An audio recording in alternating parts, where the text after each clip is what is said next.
പുനർജനി പദ്ധതിയുമായി ബന്ധപ്പെട്ട കേസിൽ പ്രതിപക്ഷ നേതാവ് വി ഡി സതീഷിനെതിരെ സിബിഐ അന്വേഷണത്തിന് സർക്കാർ നീക്കം. ഒരു വർഷം മുമ്പുള്ള വിജിലൻസിന്റെ ശുപാർശ പൊടിതട്ടിയെടുത്താണ് സിബിഐ അന്വേഷണം നടത്താനുള്ള നീക്കം. FCRA നിയമലംഘനം, വിദേശ ഫണ്ട് കേരളത്തിൽ എത്തിച്ചത് തുടങ്ങിയ കാര്യങ്ങൾ സിബിഐ അന്വേഷിക്കട്ടെ എന്ന നിലപാടാണ് സർക്കാരിന്. എന്തു വേണമെങ്കിലും പരിശോധിച്ചോട്ടെ എന്ന നിലപാടാണ് സതീശൻ സ്വീകരിച്ചത്.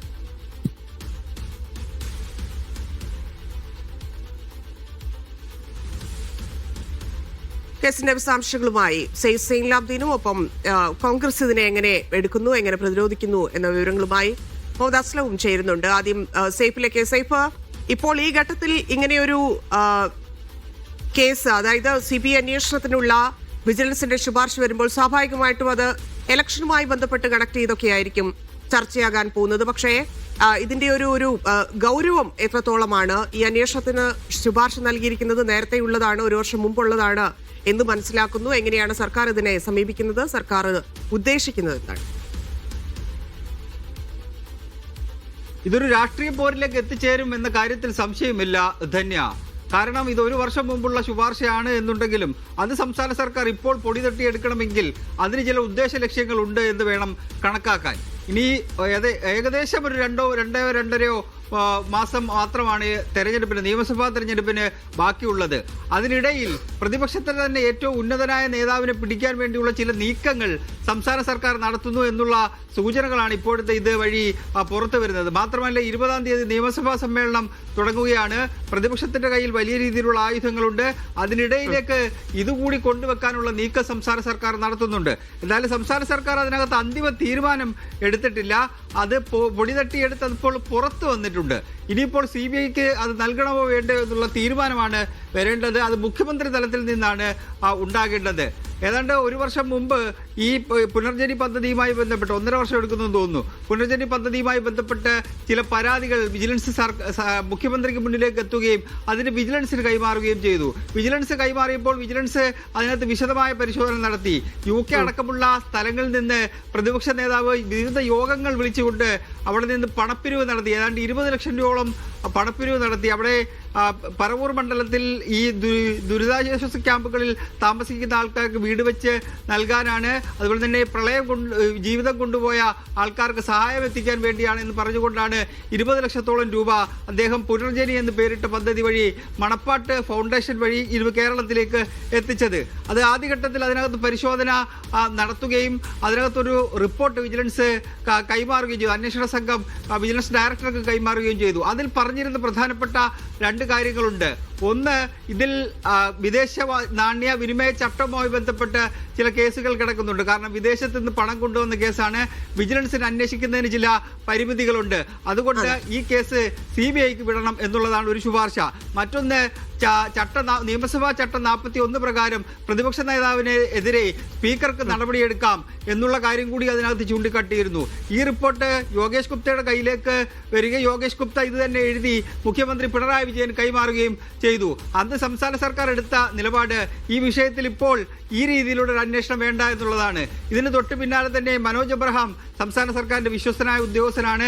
അദ്ദേഹം ഈ കേസുമായി ബന്ധപ്പെട്ട് പരിശോധന നടത്തുകയും ഇതിനകത്ത് CBI അന്വേഷണമോ വേണമോ വേണ്ടയോ എന്നുള്ള കാര്യം കൃത്യമായി പരിശോധിക്കുകയും ചെയ്തു. അദ്ദേഹം സംസ്ഥാന സർക്കാരിന് നൽകിയ റിപ്പോർട്ട് ഇതിൽ CBI അന്വേഷണം നിലനിൽക്കില്ല, അതുകൊണ്ട് വേണ്ട എന്നുള്ളതാണ്. അങ്ങനെ 2 റിപ്പോർട്ട് സംസ്ഥാന സർക്കാരിന്റെ കയ്യിലുണ്ടായിരുന്നു. എന്നാൽ സംസ്ഥാന സർക്കാർ ഇപ്പോൾ ചെയ്തിരിക്കുന്നത് ആദ്യത്തെ റിപ്പോർട്ട്, അതായത് വി ഡി സതീശന്റെ പുനർജനിയുമായി ബന്ധപ്പെട്ടല്ല, പുനർജനിയുമായി ബന്ധപ്പെട്ട് 20 ലക്ഷത്തോളം രൂപ കേരളത്തിലേക്ക് കൊണ്ടുവന്നത് മണപ്പാട്ട് ഫൗണ്ടേഷൻ വഴിയാണ്. അതിൽ CBI അന്വേഷണമാകാം എന്നുള്ളതാണ് അതിൽ പറഞ്ഞിരിക്കുന്ന കാര്യം. രാഷ്ട്രീയമായിട്ടും നിയമപരമായിട്ടും നേരിടുമെന്നാണ് കോൺഗ്രസും വി ഡി സതീശനും രാവിലെ പറഞ്ഞിരിക്കുന്നത്. അപ്പം രാഷ്ട്രീയമായിട്ട് നേരിടേണ്ടി വരും. സ്വാഭാവികമായിട്ടും തെരഞ്ഞെടുപ്പാണ് വരുന്നത്, എങ്ങനെ നേരിടും എന്നുള്ളത് കണ്ടറിയേണ്ടി വരും. പക്ഷെ നിയമപരമായിട്ട് എങ്ങനെ നേരിടുമെന്നാണ്. ഇതിൽ നേരത്തെ വിജിലൻസ് തള്ളിയതാണ്, കോടതി ഇത് തള്ളിയതാണ് എന്നൊക്കെ പറയുന്നുണ്ടെങ്കിൽ പോലും അത് എത്രത്തോളം സമ്മർദ്ദത്തിലാക്കാനുള്ള സാധ്യതയുണ്ട് നിയമപരം? സ്വാഭാവികമായിട്ടും ഒരു സമ്മർദ്ദം പ്രതിപക്ഷത്തിന്റെ ഭാഗത്ത് നിന്നുണ്ടാകും. പ്രതിപക്ഷത്തിന് തന്നെ ഏറ്റവും ഉന്നതനെതിരെയാണ് ഈ CBI അന്വേഷണം എന്ന് പറയുന്ന കാര്യം വരുന്നത്. ഇതിൽ സംസ്ഥാന സർക്കാർ ഉത്തരം പറയേണ്ട ഒരു പ്രധാനപ്പെട്ട വിഷയമുണ്ട് ധന്യ.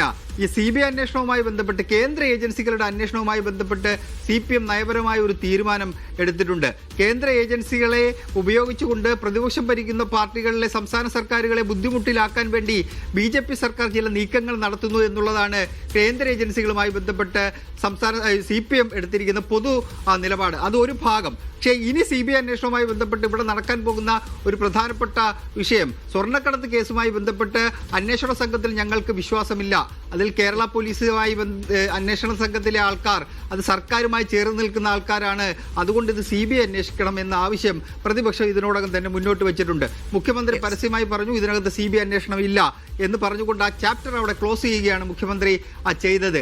അതിന് CBI അന്വേഷണം നടത്താതെ പ്രതിപക്ഷ നേതാവിനെതിരെ ഒരു വിജിലൻസിന്റെ റിപ്പോർട്ട് ചൂണ്ടിക്കാട്ടിക്കൊണ്ട് അതിൽ CBI അന്വേഷണം നടത്താൻ വരുമ്പോൾ നിങ്ങൾ ഇരട്ടത്താപ്പാണ് കാണിക്കുന്നത് എന്നുള്ള ചോദ്യം പ്രതിപക്ഷത്തിന്റെ ഭാഗത്ത് നിന്നുണ്ടായാൽ എന്ത് ചെയ്യും എന്നുള്ള രാഷ്ട്രീയ ചോദ്യം സംസ്ഥാന സർക്കാരിന് മുന്നിൽ ഭരണപക്ഷത്തിന് മുന്നിൽ നിലനിൽക്കുന്നുണ്ട്.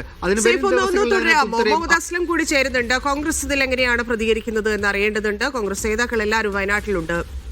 രാവിലെ തന്നെ പ്രതികരണം നമ്മൾ തേടിയതുമാണ്. പലരും ഈ വിഷയത്തിൽ പ്രതികരിച്ചതാണ്. പരിഹസിച്ച് VD സതീശനും ഇത് തള്ളിക്കളഞ്ഞതാണ്. അസ്ലം, എങ്ങനെയാണ് കോൺഗ്രസ് ഇപ്പോൾ വന്നിരിക്കുന്നത്? പ്രത്യേകിച്ച് ഇന്ന് ഇങ്ങനെയൊരു സമ്മിറ്റ് നടക്കുന്ന ഒരു ദിവസം, തെരഞ്ഞെടുപ്പ് 2 മാസം മാത്രം അകലെയാണ് നിൽക്കുന്നത്. ഇപ്പോൾ സർക്കാരിന്റെ ഈ പുനർജനി നീക്കത്തിൽ കോൺഗ്രസ് എങ്ങനെയാണ് പ്രതികരിക്കുന്നത്? നേതാക്കളുടെ പ്രതികരണങ്ങൾ എങ്ങനെയാണ്?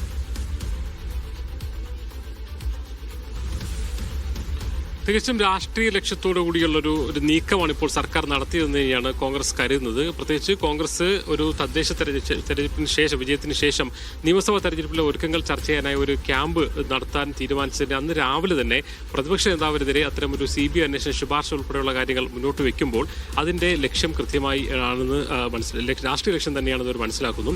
അപ്പോൾ അതുകൊണ്ട് തന്നെ ഇക്കാര്യം രാഷ്ട്രീയമായി തന്നെ നേടാൻ കഴിയും. കാരണം പ്രത്യേകിച്ച് 2021 തെരഞ്ഞെടുപ്പിന് മുന്നോടിയായി മുൻ മുഖ്യമന്ത്രിയായ ഉമ്മൻചാണ്ടിക്കെതിരെ CBI അന്വേഷണ നീക്കങ്ങൾ ഉൾപ്പെടെ നടത്തിയ മുഖ്യമന്ത്രി പിണറായി വിജയന്റെ നീക്കത്തെ സമീകരിച്ചുകൊണ്ടാണ് ഇന്നിപ്പോൾ VD സതീശനാണെങ്കിലും ചാണ്ടി ഉമ്മനാണൊക്കെ തന്നെ പ്രതികരിച്ചത്. അതായത് രാഷ്ട്രീയ ലക്ഷ്യം മുൻനിർത്തിക്കൊണ്ട് ഇത്തരത്തിൽ നടപടികൾ സ്വീകരിക്കുന്ന, അന്വേഷണം നടത്തുന്ന ഒരു നടപടി സർക്കാരിൻ്റെ ഉണ്ട്. അത് ജനങ്ങൾ തിരിച്ചറിയുമെന്ന് ഒരു വശത്ത് പറയുന്നു. 2, ഈ പുനർജി കേസുമായി ബന്ധപ്പെട്ട് എന്തെങ്കിലും തരത്തിൽ ഭയപ്പെടേണ്ട ഒന്നുമില്ല എന്നാണ് VD സതീശനും അതോടൊപ്പം തന്നെ അദ്ദേഹത്തിന്റെ ഓഫീസും എല്ലാം കൃത്യമായി പറയുന്ന കാര്യം. പറയുന്നത് ആദ്യം വിജിലൻസ് തന്നെ പ്രത്യേകിച്ച് കഴമ്പില്ല എന്ന് പറഞ്ഞ് കളഞ്ഞതാണ്. അതേസമയം പിന്നീട് പരാതി എഴുതി വാങ്ങിക്കൊണ്ട് വീണ്ടും ഒരു അന്വേഷണം പ്രതിപക്ഷ നേതാവിനെ ഉണ്ടാക്കിയെടുക്കാനുള്ള ശ്രമമാണ് നടന്നത്.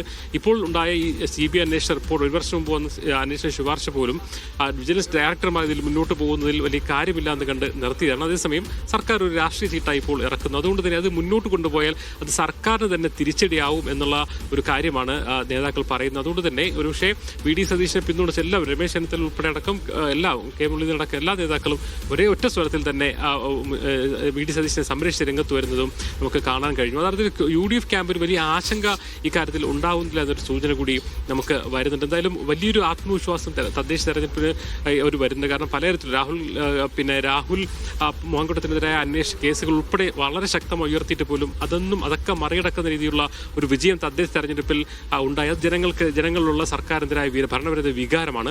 അത് കൃത്യമായി തന്നെ മാറ്റിയെടുക്കാൻ അല്ലെങ്കിൽ അതിനെ ഉപയോഗപ്പെടുത്താൻ കൃത്യമായി തന്നെ UDFന് കഴിയും. അതുകൊണ്ട് തന്നെ ഇങ്ങനെ എന്തെങ്കിലും ഈ പുനർജനി കേസ് പോലുള്ള കാര്യങ്ങൾ വരുന്നതുകൊണ്ട് വലിയ പ്രശ്നം ഉണ്ടാകില്ല എന്ന് തന്നെയാണ് കരുതുന്നത്. അതുകൊണ്ട് തന്നെ CBI അന്വേഷണം തെറ്റായ അന്വേഷണമാണ് അദ്ദേഹം അന്വേഷണം നടത്തിക്കോളൂ എന്ന് കൃത്യമായി തന്നെ VD സതീശൻ ഒരുപക്ഷെ വെല്ലുവിളിക്കുന്ന രീതിയിൽ തന്നെ പറയുന്ന അന്വേഷണം നടത്തിക്കോട്ടെ ഞങ്ങൾ നോക്കിക്കോളാം എന്ന രീതിയിൽ പറയുന്നത്. നിയമപരം എന്നതിനപ്പുറത്തേക്ക് അദ്ദേഹം പറയുന്നത് രാഷ്ട്രീയപരമാണ്, നിയമപരമായി നിൽക്കുന്ന ഒരു കേസല്ല, അതുകൊണ്ട് തന്നെ തള്ളിപ്പോവും.